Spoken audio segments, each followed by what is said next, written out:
नमस्कार. कांचन महालाचा दुसरा भाग आला आहे. पहिला भाग कसा वाटला कमेंट करून नक्की सांगा.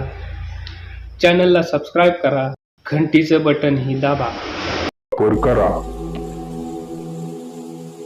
कांचन महाल भाग 2. महालाच्या गूढ दालनात आर्यन स्त्रीच्या त्या वाक्याने थिजून गेला होता. तिच्या लालसर डोळ्यांमध्ये एक विचित्र झळ होती. अचानक तिचं शरीर धूसर होऊ लागलं आणि ती सावलीत विलीन झाली. वातावरणात एक विचित्र कुजबूज सुरू झाली, जणू शेकडो आवाज एकाच वेळी काहीतरी बोलत होते. आर्यनने आपल्या कंदिलाचा उजेड पुढे नेला. तिथेच कोपऱ्यात एक भुकेल्या लांडग्याच्या आकृतीसारखी सावली जमिनीतून वर आली. तिचे डोळे आर्यनवर रोखलेले होते. त्या सावलीने आर्यनकडे झेपावण्याचा प्रयत्न केला, पण ती एका विचित्र चिन्हाजवळ थांबली. त्या भिंतींवरची चित्र पुन्हा नीट पाहिली. प्रत्येक चित्र एका वेगळ्या व्यक्तिरेखेचं होतं. काही राजाराण्यांची, काही सैनिकांची आणि काही अगदी गावकऱ्यांसारख्या साध्या लोकांची. पण प्रत्येकाच्या चेहऱ्यावर भीतीचं एक भेसूर दर्शन होतं. तिथल्या एका चित्रावर आर्यनचं लक्ष गेलं. त्या चित्रात एक तरुण होता, आर्यन सारखाच दिसणारा. हा भाग तुम्हाला कसा वाटला कमेंटमध्ये नक्की सांगा.